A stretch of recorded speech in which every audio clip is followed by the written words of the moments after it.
जय माता दी दोस्तों। नवरात्रि व्रत से पहले ये संपूर्ण नियम जानकारी आपको अवश्य पता होनी चाहिए। यदि आप भी अपने घर में माता रानी की चौकी, माता रानी की स्थापना करना चाहते हैं तो आप अवश्य करें, लेकिन इन छोटी छोटी बातों का ध्यान रखें। साथ ही आपके बहुत सारे प्रश्न आए हैं, तो उन सभी सवालों के जवाब भी हम इस वीडियो में शामिल करना चाहेंगे। सबसे पहले तो आप सभी को चैत्र नवरात्रि की हार्दिक शुभकामनाएं। आपके जीवन में माता रानी की कृपा सदैव बनी रहे। दोस्तों, हम सभी माता के अलग अलग स्वरूपों की पूजा 9 दिनों में करते हैं। 9 अलग अलग स्वरूपों की पूजा उपासना जितना जिसका सामर्थ्य रहता है वैसे लोग करते हैं, लेकिन कुछ कंफ्यूजन रहती है, कुछ भ्रांतियां रहती हैं, जो कि इस वीडियो में हम आपके सवालों के माध्यम से दूर करना चाहेंगे। सबसे पहली बात तो चैत्र नवरात्रि का प्रारंभ जो हो रहा है वो 30 मार्च से हो रहा है। 29 मार्च को संध्या से ही आपको प्रतिपदा मिल रही है, लेकिन उदया तिथि के अनुसार सूर्य व्यापनी तिथि मानते हुए 30 मार्च दिन रविवार से नवरात्रि का पहला दिन, यानी जिसे कलश स्थापना कहते हैं, वो हम प्रारंभ करेंगे। इसी दिन हम माता रानी की चौकी अपने घर के ईशान कोण में या फिर आप पूर्व दिशा पर साफ सुथरा पहले से किए रहे। देखिए, तैयारी आप पहले से कर सकते हैं और मुहूर्त में ही कलश की स्थापना, माता रानी के चौकी की स्थापना, साथ ही जवारे लगाना और अखंड दीप यदि लगाना चाहते हैं तो भी आप उसी शुभ मुहूर्त में सारा कार्य कर लें। बाकी जो पूजाएं होती हैं वो काफी लंबे समय तक चलती है। बहुत सारे लोग मंत्र जप करते हैं, दुर्गा सप्तशती का पाठ शुरू करते हैं, तो स्थापना वाले दिन थोड़ा समय अधिक लगता है। तो मुहूर्त में आप कलश की स्थापना करते हुए पूजा लंबे समय तक करें, कोई परेशानी नहीं है। ठीक है, तो पहला कंफ्यूजन तो यही था कि दीदी हम देर तक करते हैं और मुहूर्त में हम नहीं कर पाते हैं। तो देखिए, अपने परिवार की जिम्मेदारियों को निभाते हुए हमें किसी भी पूजा पाठ में सहयोग, भाग, श्रद्धा सब दिखाना चाहिए। ऐसा नहीं कि आप दिन भर पूजा ही करते रहें और अपनी जो आपके पारिवारिक जिम्मेदारियां हैं उसमें आपको कोई कमी आए। दूसरी अहम बात, पूजा कब करें। तो देखिए, स्थापना कलश की मुहूर्त में करें। पूजा दोनों समय की जाती है। यदि आपने पूजा की चौकी लगाई है, दीप लगाया है, तो आपकी जिम्मेदारी बनती है, जैसे आपके घर कोई गेस्ट आता है तो आपके उसके देखभाल, भोजन की व्यवस्था, रहने की व्यवस्था आपको हमेशा देखना होता है ना। इसी प्रकार से यदि माता रानी की चौकी अलग से आपने लगाई है तो आपको करना है। यदि आप अपने पूजा मंदिर में ही एक लाल कपड़े में नारियल बांध कर रख कर और पूजा कर रहे हैं तो फिर आप सुबह शाम जैसे करते वैसे करेंगे। और बहनों का ये भी सवाल रहता है कि हम कलश की स्थापना नहीं करना चाहते हैं, दीदी हम वर्किंग हैं, बाहर जॉब पर जाते हैं या अखंड दीप नहीं लगा रहे हैं, तो दीपक कितनी देर तक हम जला कर रखें और घी या तेल का जलाएं। तो देखिए, मैंने प्रैक्टिकली वीडियो आपको दी है और समय आने पर, अभी तो बहुत समय है, समय आने पर मैं फिर से वीडियो लाने का प्रयास करूंगी। तो आपने शुद्ध देसी घी, यानी जो गाय का घी होता है, उसका ही इस्तेमाल करें। और एक दीप जब तक आप पूजा कर रहे हैं आप उसमें रखें। हो सके तो आप मौली के धागे का इस्तेमाल करें, वरना रुई की बाती भी आप इस्तेमाल कर सकते हैं, उसमें कोई परेशानी नहीं। जब तक आप पूजा में बैठे रहेंगे तब तक आपका दीप प्रज्वलित रहेगा, उसके बाद स्वतः ही शांत हो जाएगा। हर दिन हम लोग की बात करें तो जब चौकी की स्थापना करते हैं तो हर दिन दीपक चेंज नहीं करते, उसकी बाती छोटी हो जाती है तो बाती निकाल के हटा देते हैं, दूसरी बाती डालकर 3-4 दिनों के बाद करते हैं। और यदि आप अखंड दीप लगा रहे हैं तो एक अखंड दीप अलग रहेगा और जो पूजा का हर दिन का दीप होता है वो अलग रहेगा। इस चीज को समझ लीजिए। बहुत सारे लोग सोचते हैं कि अखंड दीप वहीं पर लगा देंगे और उसी से हम पूजा करेंगे। नहीं, अखंड दीप अलग है, पूजा के लिए दीप अलग है। और आरती के लिए कपूर की आरती की जाती है। यदि कपूर की व्यवस्था नहीं हो पा रही है जब तक, तब आप एक घी का दीपक लगाकर आरती कर सकते हैं। और हर दिन आपको आरती करनी है, हर दिन आपको मंत्रों का जप करना है, हर दिन आपको पाठ करना है। अब देखिए, पाठ के बारे में भी बहुत सारा संशय है।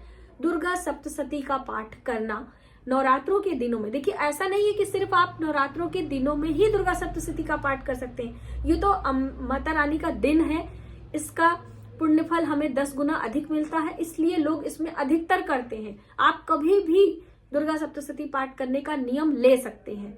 यदि आप पूरा पाठ नहीं कर पा रहे हैं तो आपने दुर्गा सप्तशती में कीलक है, कवच है, अर्गला स्त्रोत है, सिद्ध कुंजिका स्त्रोत है, तो इन सब पाठों को करते हुए भी आप अपने मंत्रों का जप कर सकते हैं। मंत्रों में बहुत शक्ति होती है, ताकत होती है, और पाठ करने से हमारी समस्याएं दूर होती हैं। तो आप मंत्र और पाठ दोनों का चुनाव करें। आपसे कुछ नहीं बन पड़ता है, आप दुर्गा चालीसा का पाठ करें, आप विंध्यवासिनी चालीसा का पाठ करें। बस इस तरह से करते हुए रुद्राक्ष की माला, जी हाँ, बातों बातों में बहुत सारी चीजें रह जाती हैं, तो देखिए पहले से कंफ्यूजन दूर रहेगा तो आप लोगों को आसानी होगी। और आप लोग कहते भी हैं कि दीदी आप वीडियो थोड़ा पहले लाया करिए तो हम लोग तैयारी कर लें, या कहीं जाने आने का प्रोग्राम है तो उसमें हम अपना एडजस्ट कर पाए। तो रुद्राक्ष की माला ले लीजिए, और हो सके तो हर व्यक्ति का माला, परिवार में जितने सदस्य हैं सबका आसन और सबका माला अलग होना चाहिए। उसका रीजन है, देखिए जो नए लोग जुड़ते हैं वो सोचते हैं कि दीदी ऐसे दकियानुसी बातें करती हैं, ऐसा नहीं है। हर व्यक्ति का अपना एक ऑरा होता है, पॉजिटिव और निगेटिव। तो आपका ऑरा यानी आप अपने आप को पूजा पाठ करके चार्ज करते हो, एनर्जेटिक बनाते हो ना, तो आपका ऑरा कितना है, आपके बेटे का, आपके माता का, आपका, तो ये अलग अलग होता है। तो आप अगर अलग आसन रखोगे, अलग, आपको मैं बताऊं, योगा मेरा बेटा करता है, वहां का नियम है, योगा मैट जो होता है वो एक दूसरे का लोग यूज नहीं करते हैं। अब आप सोचिए कि कितनी बड़ी बात, क्योंकि योगा करने से भी आपकी एनर्जी, आप अपने आप को चार्ज करते हो। तो योगा मैट भी वहां पर कोई किसी का यूज नहीं करता, सबका अपना योगा मैट अलग है, और सब अपना ले भी जाते हैं। जहां भी आपको पार्क में, किसी हॉल में, कहीं भी करना है तो उसी चीज को रिलेट करके आप यहाँ से समझेंगे तो अच्छे से समझ पाएंगे। दूसरी अहम बात, भोग हम क्या लगाएं। तो देखिए माता के 9 अलग अलग स्वरूपों की पूजा में आप माता के प्रिय पुष्प, माता के प्रिय रंग और माता के प्रिय भोग की व्यवस्था नहीं भी कर पाते हैं तो आप गुड़हल के पुष्प होते हैं जिसे जवा कुसुम कहा जाता है, ये आप ले लीजिए, बहुत आसानी से मिल जाते हैं। आपको कुछ नहीं मिलता, आप गेंदे के पुष्प चढ़ाइए, आप गुलाब के पुष्प चढ़ा दीजिए, और माता रानी को हर दिन जो आपको ऋतु फल मिल जाए, ऋतु फल, आप पंचमेवे का भोग, दही मिश्री का भोग, मक्खन मिश्री तो भगवान लड्डू गोपाल को लगाते हैं, लेकिन माता जी को भी आप पंचमेवे का भोग यानी कि पंचामृत बनाकर, या पंचमेवा सूखा भी होता है, मिश्री के साथ में आप लगा सकते हैं बहुत अच्छे तरीके से, सुबह शाम दोनों समय। फलों की हम बात करें, जो उस मौसम में मिलने वाले फल होते हैं उसका दाम भी कम होता है और आप उसे फल में रख सकते हैं। सिर्फ ध्यान इतना रखना है कि कभी भी देवी देवताओं को फल काट के नहीं लगाते हैं, सीधा आपके पास एक फल है, आप एक फल रख दीजिए, जब भोग लग जाएगा उसके बाद हम फल कट करके अपने परिवार में वितरित करेंगे। आपने देखा होगा सत्यनारायण की कथा में जब पुरोहित हमारे घर कथा सुनाने आते हैं तो पहले पूरा प्रसाद का भोग लगाते हैं, उसके बाद फिर हम महिलाएं उसे कट करके अपने परिवार में वितरित करती हैं। तो आप सोचिए कि वहां से ही हमें सीख मिलती है, लेकिन हम लोग जाने अनजाने में ऐसी छोटी छोटी गलतियां करते रहते हैं। दूसरी अहम बात कि भोग कब लगाएं, पाठ कब करें और मंत्र जप कब करें, आरती कब करें, ये भी थोड़ा सा कंफ्यूजन है। तो देखिए जब भी हम पूजा पाठ करते हैं तो सबसे पहले दीप प्रज्वलित करते हैं, फिर देवी दीप पूजन करेंगे, फिर कलश का पूजन करेंगे। यदि आपने कलश रखा है तो बिना कलश के भी आप पूजा कर सकते हैं, और फिर देवी देवताओं को स्नान का भाव, वस्त्र का भाव, उनके श्रृंगार का भाव, श्रृंगार में चंदन तिलक, और फिर पुष्प से श्रृंगार करेंगे, पुष्प उनके चरणों में। तो देखिए कई बहनें पूछती हैं कि दीदी हम उनके सिर पर पुष्प रखते हैं, जैसे फ्रेम होती है, या फिर उनके चरणों में रखें, कहाँ रखें। तो आप देखिए ये आपका भाव है, जब हम उनके फोटो फ्रेम पर या उनके ऊपर रखते हैं तो वो हम श्रृंगार के रूप में रखते हैं, और जब हम चरणों में रखते हैं तो हम श्रद्धा भाव से रखते हैं।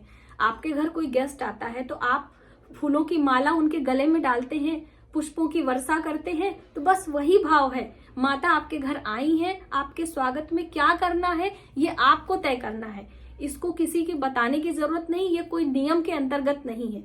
तो आपको जैसा दिल करे आप उस तरह से पूजा पाठ कर सकते हैं, बस थोड़ा सा सीक्वेंस में काम करेंगे तो आपके लिए अच्छा होगा।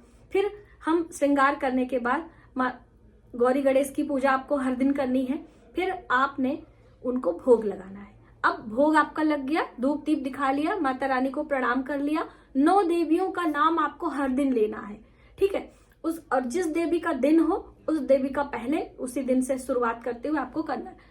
उसके बाद फिर बात आती है पाठ की। जो भी पाठ आपने चुनाव किया है, दुर्गा सप्तशती का कर रहे हैं, ज्यादा नहीं कर रहे हैं तो आप कवच पढ़ लीजिए, सिद्ध कुंज का स्तोत्र पढ़ लीजिए, कुंजिका स्तोत्र का पाठ करना अति आवश्यक है। ये मैं अपनी सलाह आपको दे रही हूँ। कारण क्या है, जैसे आप कहते हैं ना पूरे घर में लॉक करा है और चाबी से ही वो ताला खुलता है, लॉक खुलता है, तो वो पूरे सप्तशती पाठ की कुंजी है, चाबी है, उससे आपका ताला खुलेगा। दुर्गा जी के 32 नाम हैं, वो भी आप पढ़ सकते हो। उसके बाद फिर हम माला का जप करेंगे, जो भी मंत्र आपको आए, जैसे कि बीज मंत्र है और सूक्ष्म मंत्र है, तो जो भी आपको बन पड़े। दुर्गा सप्तशती का माँ दुर्गा के जो मंत्र है, ओम दुम दुर्गाय नमः, छोटा सा मंत्र है, आप इसको आसानी से कर सकते हैं। या जो बीज मंत्र है, ओम ऐं ग्रीं क्लीं चामुंडाय विच्चे नमः। जब हम नमः लगाते हैं तो मंत्रों का हो जाता है, और जब उसी के साथ में आप स्वाहा लगा देते हैं तो हम आहुति देते हैं, यानी कि हवन करते हैं। बस इस छोटी सी बात को आप समझते चले तो आपके लिए पूजा आसान हो जाएगा। अब बात आती है कि हर दिन हवन करें, तो आपका दिल करे तो आप कर लीजिए। अगियारी इसे कहते हैं। थोड़ा सा गाय के गोबर के उपले में थोड़ा सा देशी घी कपूर डाल के प्रज्वलित कर दीजिए। घी गुड़ काला तिल लगाकर 9 बारी 9 देवियों के नाम से आहुति दे दीजिए। उसके बाद आप आरती करिए। आरती सबसे लास्ट में की जाती है, ठीक है। आरती के बाद आप क्षमा प्रार्थना अवश्य करें। देखिए, हम इंसान हैं, मनुष्य हैं, गलती हो जाती है। बड़ों से भी हम क्षमा मांगते हैं, इसी तरह से अपने माता पिता से भी, इसी तरह से अपने देवी देवताओं से भी क्षमा प्रार्थना करते हुए अपने पूजा में आपको प्रणाम करना है। और फिर थोड़ा सा जल जमीन पर गिराकर अपने आसन को यथास्थान रखना है, अपनी चीजों को हटाना है। भोग प्रसाद आप हटा लीजिए। बाकी दीपक आपका जब तक जलता रहेगा, जलेगा, स्वतः शांत हो जाएगा। इस तरह से ये सुबह की पूजा हर दिन आपको करनी है। इसी तरीके से शाम को भी पूजा करनी है।